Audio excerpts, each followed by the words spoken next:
Hi, dear employer. So let's talk about background checks. When last did you run a background check on the candidates that you've employed?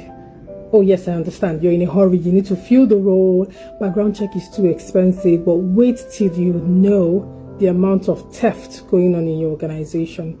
Now, if not for anything, if you must hire anyone who's going to be a cashier, who's going to have access to cash, who's going to be managing your business or flow or whatever it is that you do, that has to do with money, or that has to do with products, and that have to do with direct services, or that have direct contact with your customers, it is very important that you run background checks. There are different types of background checks. You have guarantors, you have reference checks, you have educational background check. You want to check if their qualification matches what they've said. You have address verification.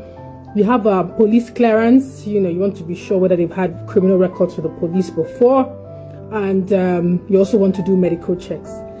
Now, one thing we miss out is reference checks. Even if you don't do any other thing, reference check is very important.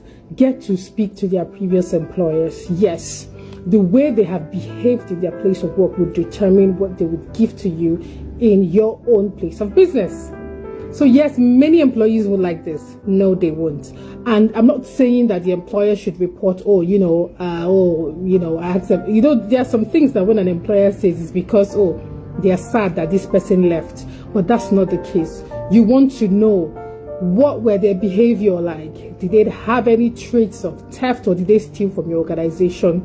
You will realize that a lot of people who are moving around getting newer jobs stole to the tune of millions of nairas in other businesses.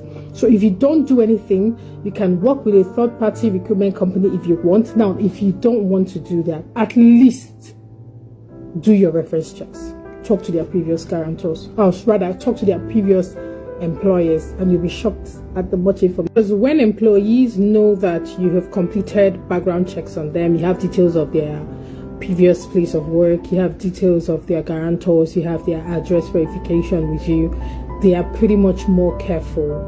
Before they steal, they will have to think twice about it. They have to think about their guarantors, who may not be able to give, to be guarantors to them again. They may, they would think about the impact of stealing. Their pictures will be everywhere. They can be caught. So it will take them longer time to plan their stealing strategy and finally get to execute it.